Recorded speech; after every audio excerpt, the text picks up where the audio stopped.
coolness.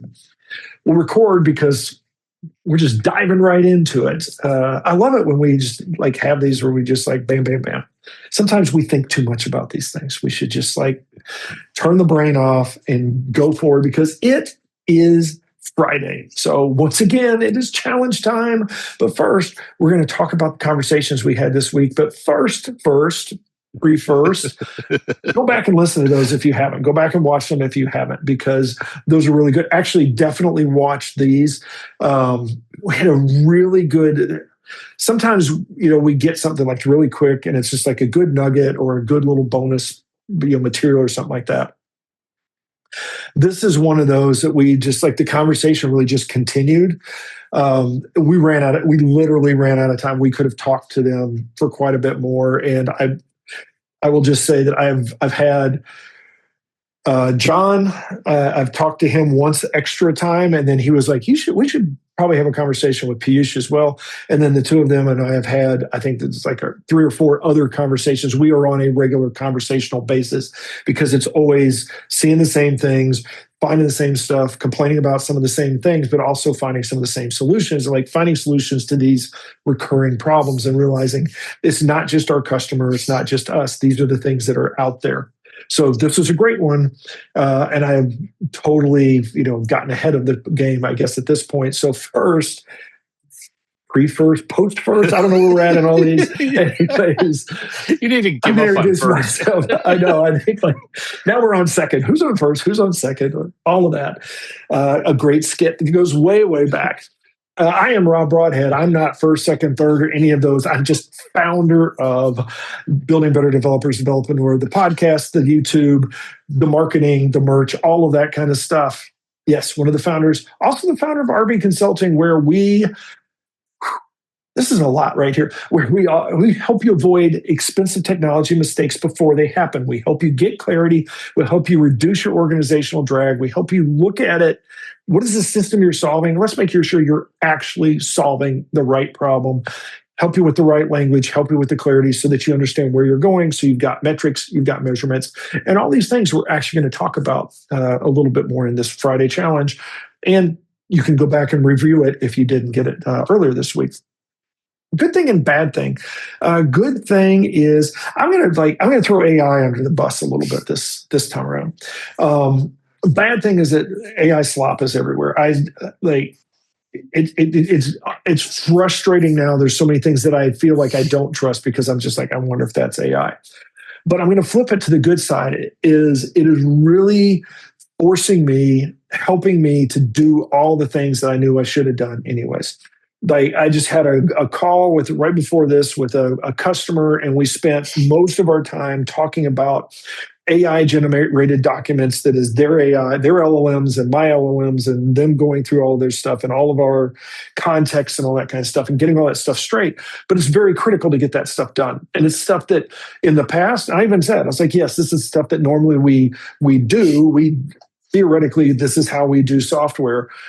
But we're human, so we miss stuff all the time. We skip stuff. We don't go back and double check all those kinds of things that we should do. We don't do it enough, and now we have systems that allow us to do it. So I'm loving that it's nudging me to do it the right way. And then, of course, as we talk about, then I turn it into a deterministic system so that I'm not trusting AI because it does lie, it does fill in gaps, and maybe Michael does too. Let's find out. Let's test him. Is he real or is he AI? Hey, everyone. My name is Michael Meloche. I'm one of the co-founders of Building Better Developers, also known as Develpreneur. I'm also the founder of Envision QA, where we help businesses take a step back and really understand what's working, what's not, and where their systems are holding them back so that they can improve with confidence, grow their business, and hopefully relieve the stress that they're having with their systems. Good thing, bad thing. Well, bad thing, I apologize for my co-host Rob. He kind of went on a rant there. This one. Good thing. I'll keep this short. It's a beautiful day here. It's a Friday, and I'm excited to get into the conversation for this one.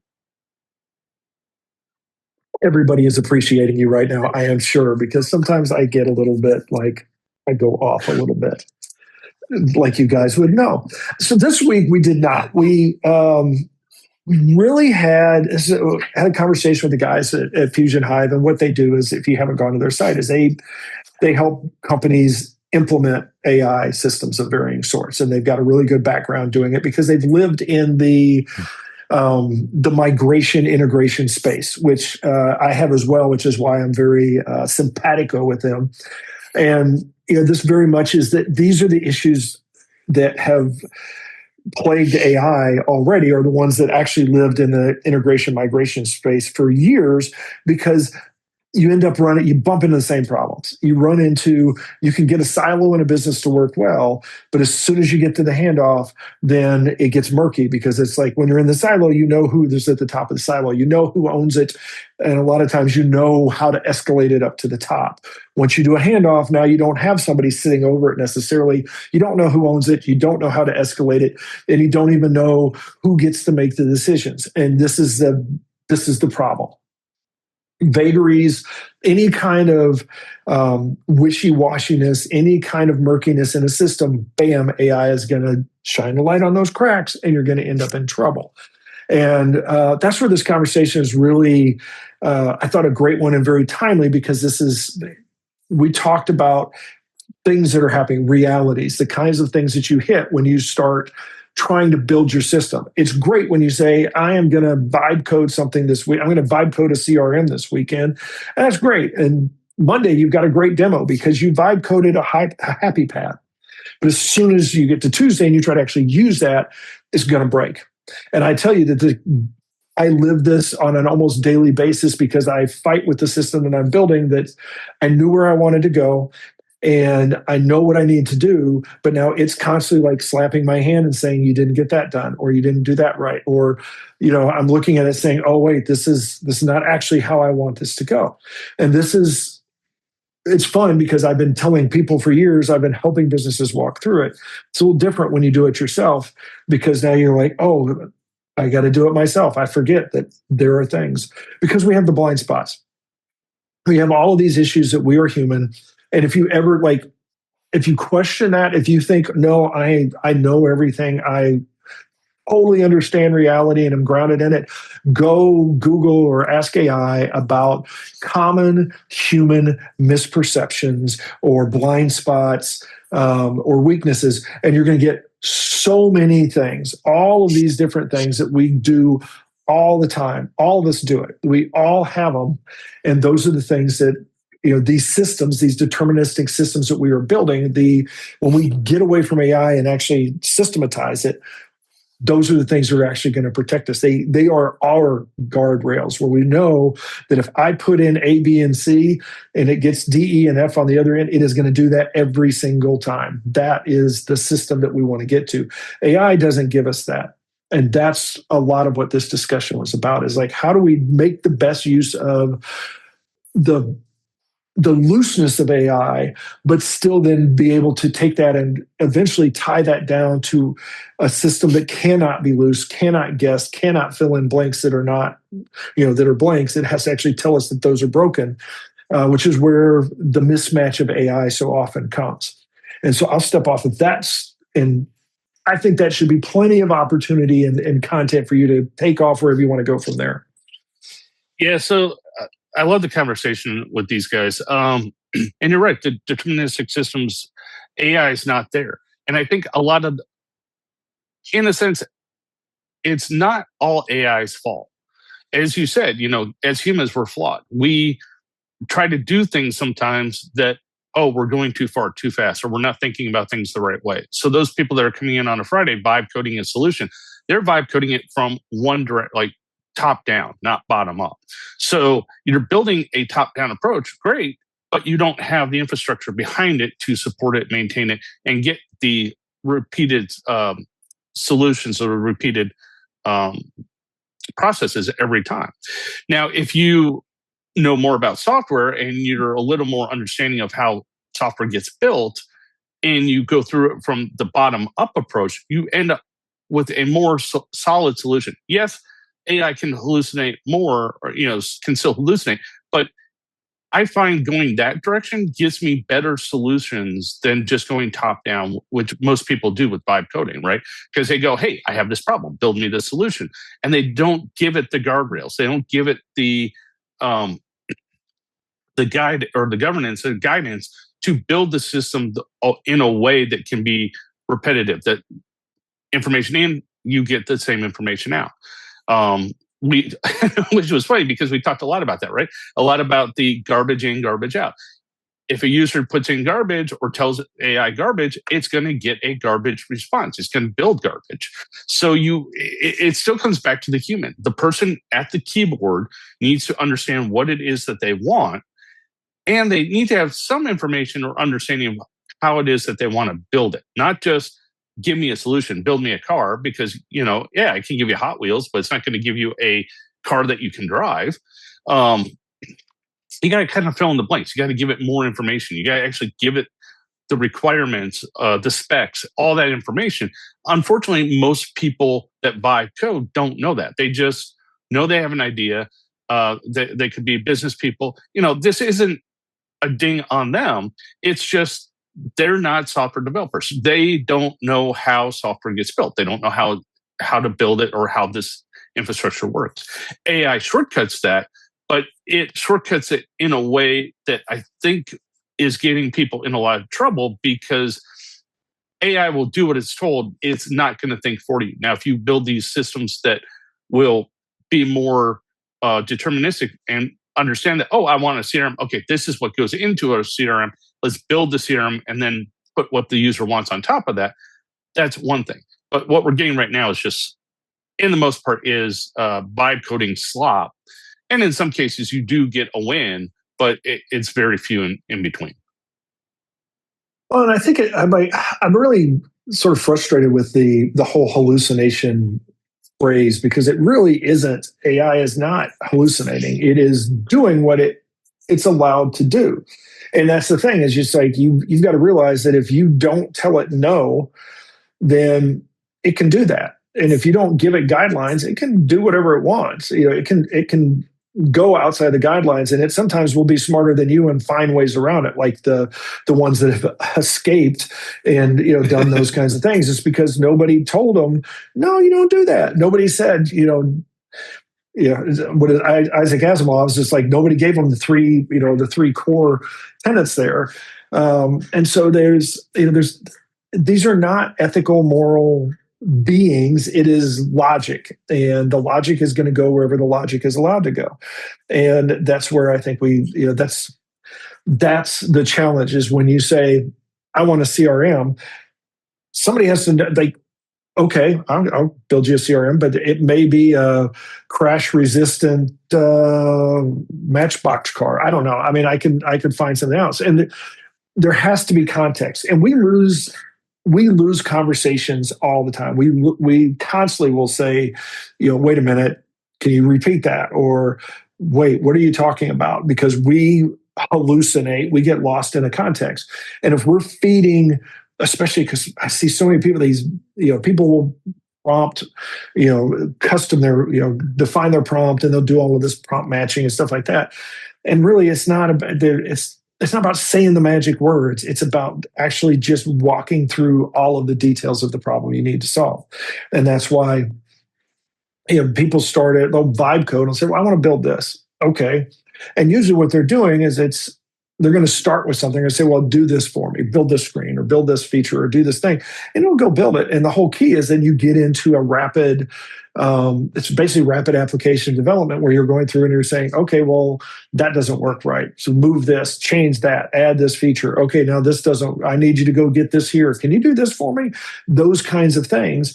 Same kind of conversation we actually should be having as a software developer. So working with AI to vibe code, I think, as a developer, is actually a really fun thing, a really good way to learn your skills, because you are now the customer and you're dealing with a stupid developer on the other end, basically an AI, or we'll say he's like he's asinine. He's going to do things that you didn't tell him to do. Sometimes he's actually is going to, it will do things if you say, don't do it. If you don't say it clearly enough, it'll forget it, or it'll say, well, you just said a minute ago I could do that, so now I'm going to do it. And that is not the voice that AI uses. At least it's not mine. I get better voices from AI. It doesn't get that little whiny voice. But the key here is really why this discussion was so good this week, is because it really comes down to, you need to know what it is that you want. You need to have a concept of what the options are to solve that problem. And then it goes back to, you really need to know what you want. You need to know your why.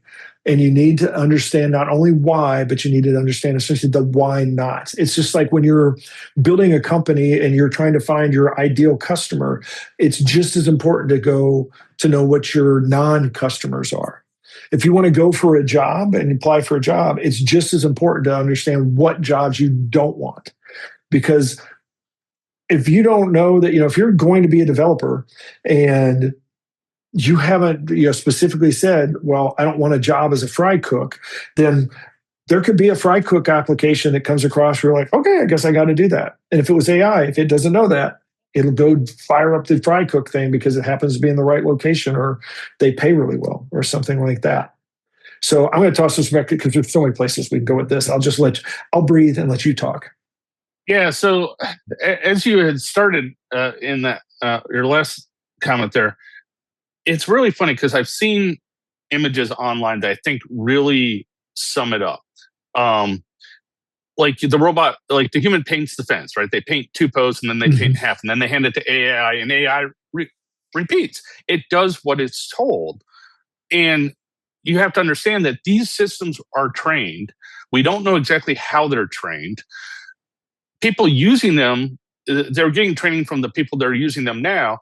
And if a lot of people are wanting to build software and telling it, hey, build this, build this, build this, it's learning that, hey, this is how software gets built.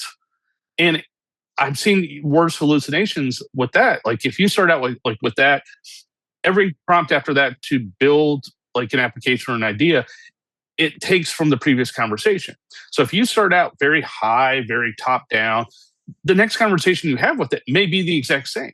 But if you are more defined, like, hey, here is a problem I have. Like you start from the beginning and not just jump into the application, you will get a better response. And you're training your particular chat history, your chat, to understand that this is how I want to build software. This is how I want to build things. Again, you have to train it to be the way you want.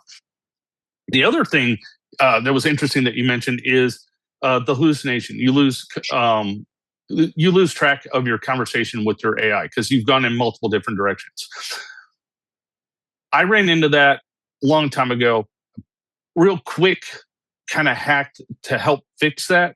Have it store into Markdown critical steps that you're doing and have it keep referring back to the Markdown. Now, some of the newer chat models like GPT work actually will now save chat history to files. Because I think they finally figured out that, hey, that's a great way to save on tokens. You just go look at a file, read where you're at, instead of going out and constantly reading from online. But those are things you can do. Train it. And then get a report from it and say, hey, this is how the conversation went. This is what I did. This is how I perceived what you wanted. And then you can kind of train yourself on how to talk to AI. So a lot of this, I think, is still give and take between the technology and the users. We're still trying to figure out how this works at a speed that what we do today could change tomorrow. So it's almost like we're always behind the curve on this right now because the technology is actually moving faster than we are learning how the systems work today. I think to some extent it is. I'm amazed at what kind of questions I can ask AI and I can get decent responses back. But it also comes back to, it's just like having a super research bot or something like that, because it can go dig stuff up very quickly for you. It can, and particularly if you guide it properly, it can very quickly do like global search and replace of a document and things like that. That you can very quickly build, spin stuff up and build out things that are templated of some sort. But the problem is it does go back to there's a couple of things here. It's like, one I want to mention is like, just because you can doesn't mean you should. Like sometimes like there's a lot of things there's a lot of features we can add, or applications we could build. It doesn't mean it's necessarily useful, or that you even should. Sometimes it's more trouble than it's worth to go build that thing, or more importantly, sometimes you learn more by doing it manually than you do, automating it. The guy that um, works out on a construction site and is out in 150-degree heat all day, and he wants to come in and he wants to spend 30 minutes working through his books because he's actually in the air conditioning for 30 minutes and he's still doing work. He doesn't want something to automate that and take it out of his life. He actually likes having that break. So there's a lot of lessons that come out of this conversation that we had, and it does, like I said again, it comes back to being intentional about it. So many times it's we're jumping into it because we got to do AI and we got to fix this and we just got to make this thing, just make it work. That's not going to help. That's not going to get you there. Anytime, that's basically panic style behavior. You're going in and you're just like, I got to do something real quick. Okay. Well, then if you're going to just do anything, then sometimes, don't be surprised when just anything happens, because if you didn't put the constraints in the first place, then you're not limiting what can occur. And I do think that it's moving very quickly. And I think a lot of people are realizing this again. This is where it's exposing the cracks. They're really realizing how little they actually knew about how their business worked or should have worked, or how a business works or should have worked. They're realizing that I always thought that this is what a spreadsheet was, but it actually, no, this is what that means. Things like that. It's like, what is a database, or all of these terms. And I'm picking on, I guess, technology terms, but you can go to any career industry. Basically, they have their own things. Doctors have their own language, hospitals have their own language, lawyers have their own language. If you go into the Hollywood, they have their own language. Like, who knows what a gaffer is, things like that. You only know if that's if you're in that area, or a grip, or a key boy, or whatever it is, those things that are you see as the credits on a movie, but you're like, I don't know what that means. Or maybe you do, lucky you. These are the things that we need to recognize, that our language matters, and that we do have to be very intentional and take it down a notch when we're talking to, trying to get AI to help us. And this is why also, as we talked about, is that there's a time and a place for it. And there's a time and a place where that should not be. You should not use AI, whether it's because you need a human in the loop, or because you need to slow it down, or because it's just too darn expensive, or it's because that's not what LLMs do. LLMs are not massive computers that can do all this kind of stuff. They are trend finders. Basically, they are just searchers. So they're just going to go find it and see how many times they can find it. That's what they are. They're like aggregation engines. It just on steroids, which is great if you know how to point it in the right direction. But you got to realize there's some things they don't do well. And I'm going to throw it back to you before we we are actually going to get around to a challenge for this week. Yeah, it comes down to the person at the keyboard. You have to make sure that when using AI, you're using it for the right thing. You're questioning it. You're not just blindly accepting what AI gives you. Because if you do that, you're opening yourself up to potentially a lot of hurt. You could be running into copyright infringement. You could be running into wrong solutions. You could get something that could kill you. You need to be very thoughtful and understanding when using this tool.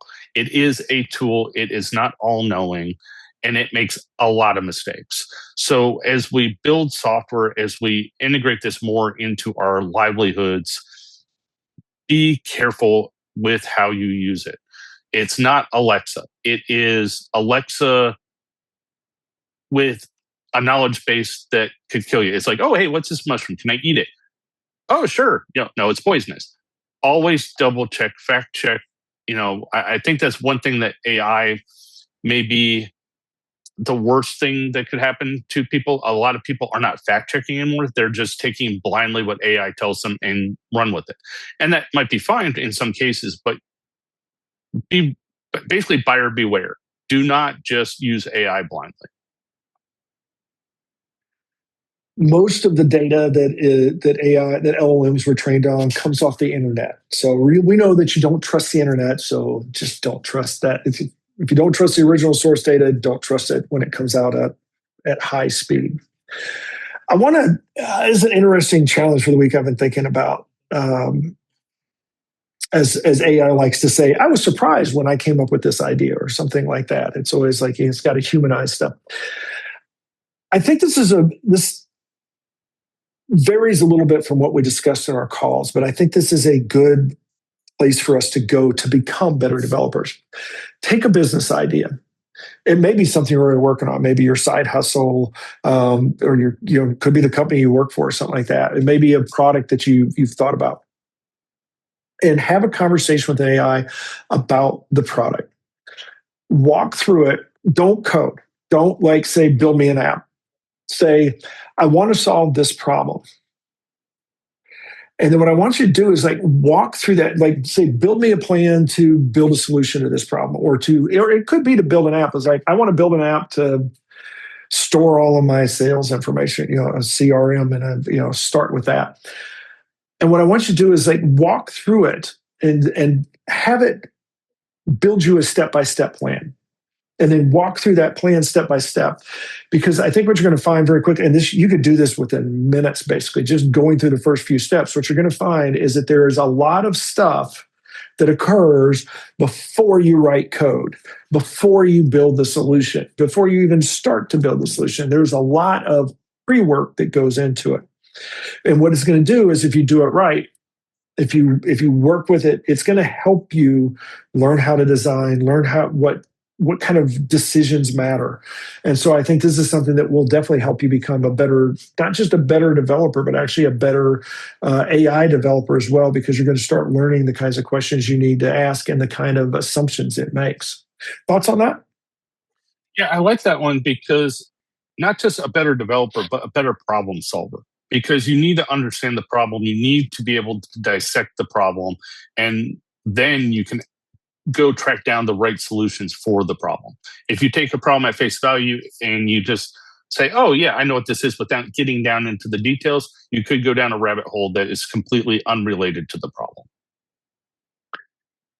And you may do that anyways. I mean, let's just face it. I mean, it's sometimes you're going to get going and you're going to be like, oh, this would be a great thing to add. Oh, that would be a great thing to add. But that's actually part of what I've found that's very useful, is that you lock that stuff down early on, so that AI is even going to remind you. It's wait a minute, we said we weren't going to do that. And, and it doesn't always tell you that, but if you keep checking it, are we on track? It can go back to your charter or whatever it is and say, oh yeah, we're off track, or oh yeah, you're on track and you're going good.